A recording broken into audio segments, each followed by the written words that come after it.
Alright, we're back with the new pit raid changes. As I said, this will be in its own separate video, so before we get into it, obviously spoilers, it says it. I don't know what the spoilers are supposed to be, but some kind of spoiler. So if you don't want anything ruined, get out of here. Why did you even click on this video in the first place? Alright, 5, 4, 3, 2, 1. Alright, phase 1 changes. Spoilers gonna show. Boom. Gomorian Captain, Mighty Thrust. And then it looks like it does bonus damage equal to 30% of the max health and damage another random enemy. If the target had 25% health or more, also call an ally to assist. This attack can't be evaded. Oh man, that sounds like a pain in the butt. Or countered. Rally the Guards, the same. Bestial Roar. All allies gain 50% turn meter and offense up for 3 turns. And other allies recover 50% of their max health. Kill Order. Inflict death mark and healing immunity on target enemy for 5 turns? Okay, they're basically dead. Kill Order, yeah, it's very fitting. This ability can't be resisted or evaded. Wow. These are the Gomorians? Why do they have so many moves? 1, 2, 3, 4, 5. Why don't our 6? Why doesn't our Gomorians have this amount of moves? Jeez. Pit Fighter 2. This unit has plus 50% tenacity when it's not toppled and is immune to turn meter reduction effects. Wow, for every 20% of its health lost, this unit gains 75% offense and speed stacking. At the start of each of its turns, this unit gains 50% armor penetration and 10% critical chance, critical damage, and potency stacking. And all enemies have... And all enemies, both active and defeated, lose 5% offense, tenacity, and mastery stacking until end of encounter. Tripled for Galactic Legends? Holy crap. So they're trying to go hard against Galactic Legends. Wow. That's weird. Tripled for Galactic Legends. Granted, it's not much. It's only 5%, so it'd be 15%, but wow. That's something. Why does this say... I was reading this before and kind of paused because it says both active and defeated. Why would you be worried about reducing the offense and stuff on a defeated character? They're dead. Who cares? Like, what? Anyways, Fearsome Foe 4. They really need... the game needs to give us a Gomorian like this. 1, 2, 3, 4, 5, 6 moves or 6 abilities? This sounds good. The Gomorian we do have sucks. This one sounds awesome. Imagine this was in our game. I mean, yeah, these red changes aren't actually part of its move set. This is just for the challenge pit raid, so it's harder. So, I mean, I get that. But still, overall, it's like, man, this is a beefy character. It would be cool to have. Anyhow, Fearsome Foe number 4. I don't know what that 4 means, but sure. As long as this unit isn't toppled, it has plus 75% tenacity. Gains 15% turn meter whenever it takes damage? My word. And uses 3 abilities per turn. Jeez. It takes reduced damage, health. Wow. Its turn meter can't be prevented? Oh, gain can't be prevented. Wow. And it's immune to ability block, daze, fear, health down, shock, stagger, and stun. As well as cooldown increase? Holy crap, so nothing affects it. That's insane. Enemies can't recover health with health steal, recover protection, or gain bonus turn meter? What? I don't think that this challenge is so hard per se because of, you know, the characters just having more health and defense. Like, you know, a normal way to make the game harder. They went all out and made sure that this was super hard. Like, what? And this is just part 1 that I'm reading. This is one character. What? Jeez. Fearsome Foe begins on countdown when the encounter begins. When it completes, all enemies will become enraged. What? What is the cooldown on this? They get enraged as soon as at the end of encounter. And wow. That is psychotic. Wow. Gomorian Brute. Heavy Chop. Deal physical damage to enemy and inflict healing immunity for 2 turns. This attack will critically hit if able. Okay, that's nothing. Head Splitter. Is that seriously what the move is called? Deal physical damage to target enemy and inflict buff immunity, ability block, and speed down. Okay, it's nothing. And Gomorian Brute taunts on Impede. Gains defense up and critical hit immunity for 3 turns against 70% turn meter. Okay, that's nothing special. And then Gomorian Guard. This is the one we have. Yeah, this is the exact one we have. Hack and slash. Deal physical damage to target enemy. Inflict 5 damage over time effects on them. That's more than Vader does. He only does 3. Oh, jeez. Special 1, Muscle In. Well, I guess Vader technically does 6 because when they expire, they come back. But still, at a time, it's only 3. Gomorian Guard taunts. Okay, nothing else changes. That's a little bit crazy. 5 damage over times. Man, though, the Gomorian Captain is insane. I see why they made it Relic 5. Even at that, I don't feel like Relic 5 is enough. It's almost like you need the new Relic 8 that they made just to be able to do this easily. Jeez. Alright, Phase 2. What happened in here? Anything kind of psychoness happened in here? Wow, the Rancor's got like 95 moves. 1, 2, 3, 4, 5, 6, 7. It's one character with a book over here. He has just as much stuff talking about him as was up here, and that was 3 characters. Anyways, Rancor, the Crushing Claw. What is this, a new move they made up for him? The whole entire thing is a change. Inflict healing immunity for 2 turns to the target and another random enemy, then deal physical damage to them. Then dispel their buffs and reduce their max protection by 50%? Stacking? How does that stack? What? This ability can't be countered. Physical damage. So that just means their health, like it ignores protection, and then you're reducing their protection on top of that?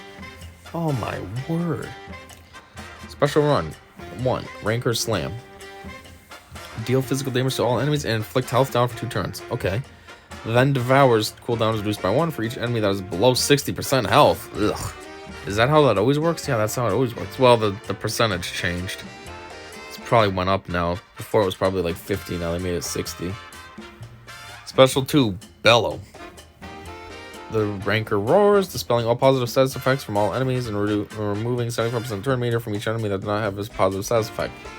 Then you're going to inflict daze on all enemies for 2 turns. Inflict daze on all enemies? When you're dazed, don't they just stand there and do nothing, almost like a stun? What does daze do? Actually, I don't know, it does something. 2 turns though? That sounds excessive. Wow. Devour. Well, we know what that means. It's basically an annihilate. Monstrous Endurance. The Rancor has plus 125% armor as long as it isn't suffering any negative status effects. Even though that's a lot, I can't say what that really does because the Rancor is just a character as it is. So, like, why is that even an ability? They could just have designed him to be extra armored. You know what I mean? Whatever, though.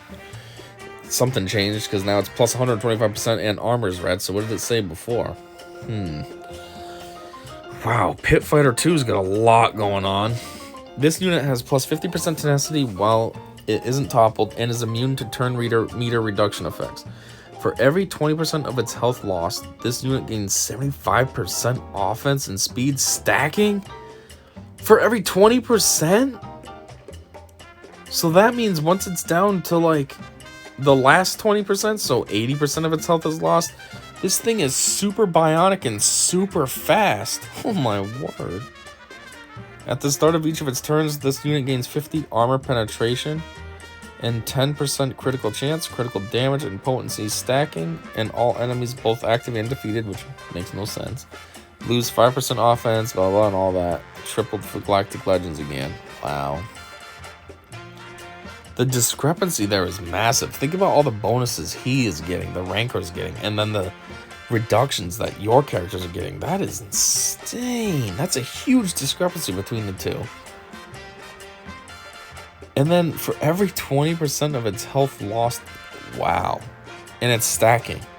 That's what I'm saying. By the time he's down to like 10% health left, he's going to be super 75% times 4. Plus that for speed as well. Oh my word. And at the start of each of its turns. Wait, at the start of each of its turns? And all that crap is stacked? Oh my word. Wait, and all enemies active lose that at the start of its turns? Holy crap, I just realized now what that even means. That's stacking. What? That's... What? I can't even explain this. Just think about what I just said, what this thing just says, what I just read, and let that sink in. Every single time the Rancor goes, he's gaining 50 armor protection and plus 10% critical chance, critical damage, and potency. And every time he goes, you are losing 5% offense, tenacity, and mastery. Oh, it says until the end of encounter, though. Well, what does that even mean? Yeah, that just means until he kills you. So the whole time... What? And then triple for Galactic Legends? He quickly makes Galactic Legends worthless then. Holy crap. I mean, wicked quickly. That is... Wow, that's psychotic. It almost feels like... Man, I just said that this raid had to have been invented just for people with Galactic Legends and all that, so then they could have a use for them. But it's almost like Galactic Legends are useless in this raid because of all these debuffs and negative buffs, whatever you want to call it, that they get. Wow. That's... Wow, I can't even get over that. That's crazy. Anyhow, wow. Fearsome Foe 4. As long as the student isn't toppled, it has plus 75% tenacity, gains 15% turn meter whenever it takes damage, and uses 3 abilities per turn. Yep, just like the other one. It takes reduced damage, blah, blah, blah. Enemies can't recover. Yep, still can't recover health. Man, this... I know that this raid is doable. As I've said in the last video, I saw Arnold T101's video, and his guild was able to complete it. But I gotta say, this almost... All these buffs and debuffs and all this crap makes it sound like this raid is probably impossible to do. Like I said, obviously it's not, but the way... If you just read this, you'd think it's impossible to do. Killing Galactic Legends stats and everything. Man! This is crazy. Now the door panel. When this device is disabled, the pit door will close on the Rancor, toppling it for 1 turn. After being disabled, this device is temporarily inactive. Wait, why is that red? Isn't that what that already does? After being disabled, this device is temporarily inactive. Isn't that what it already does? What's different there? Toppling it for 1 turn. Isn't that the same too? Am I misinterpreting what this says? I don't know. Man, that is... Whew, that's crazy. What is phase... Oh, jeez. Well, let's see what's going on in here. Maybe it's just the same. Phase 3, because it's still him with the door and stuff. Inflict healing immunity for 2 turns to the target. And another blah, blah, blah. Stacking this really can't be... Yeah, that's the same. 60%. Yeah, that's the same. Days, that's the same. 75% less damage. Whoa. That's different. Debilitating Wounds. The Rancor takes 75% less damage from enemies suffering a negative status effect. Okay, so he does Bellow. Everyone has Days. Now he's taking 75% less damage. Wow.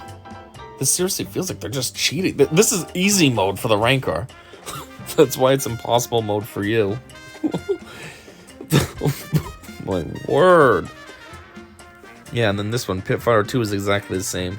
20% of its... For every 20%, all that craziness. Fearsome Foe. As long as the student isn't toppled, it has plus 75% tenacity, gains 15% turn meter whenever it takes damage, and then uses 3 abilities per turn. Yep, and then, yep, enemies can't recover health. Yep. Fearsome Foe begins on a cooldown, blah, blah, blah. When it completes, all enemies will become raged until the end of encounter. Did the other one say that? Maybe it doesn't have... Oh yeah, it did say that. I missed that. And then the door, same thing. Okay, now what's tier 4 got? Inflict healing immunity for 2 turns? Blah, blah, blah. Okay, that's the same. Deal physical damage to all enemies and inflict health down for 2 turns. Rancor Slam. Then Devour's cooldown is reduced by 1 for each enemy that's below 60% health. Bellow, the same. Oh, Rancor Rage. The Rancor may no longer use Devour, but it has plus 100% speed. And its ability cooldowns recover 100% faster? What does that mean? So if it's a 2, it's 1 now, I guess? Pit Fighter 2, this unit has plus 50% tenacity while it isn't toppled, but it can't be toppled, not in the final phase, there's no more door. It is immune to turn meter reduction effects. Oh, that sucks. Now I'm thinking about that now. That's how you're able to solo it normally, because you can manipulate his turn meter. Like, that's what CLS can do. T-Bow can also do it if his potency's high enough and stuff. Immune to turn meter reduction. Ugh, that's not cute. And then this long bulk is the same as it's always been. 74% offense, blah, blah, blah. Fearsome foe. Plus 75% tenacity. Gains 50% turn meter whenever it takes damage. Yeah, I think that's the same. And yeah. Fearsome foe. Wow.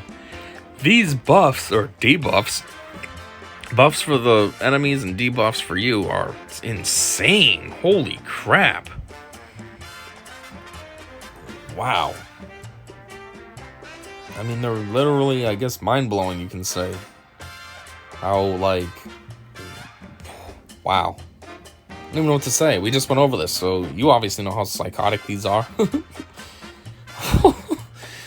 I mean, luckily it's not like the regular raid. Imagine they did this to the regular raid. That would be annoying. This is supposed to be extra hard. It's a special one, so it's like, yeah, they really did put in the work to make sure it's super hard. It's just, you read this and it's like, you're going in with at least Relic 5 characters, and like, it just sounds like right off the bat they're going to be useless. Galactic Legends are useless, basically, based on what this says. It's like, wow, you have all these beefy characters and they're just going to be chumps going into this raid. That's crazy. Well, anyhow, that's about it. Wow. Until next time, you already know. This raid's psychotic. I mean, I said see ya.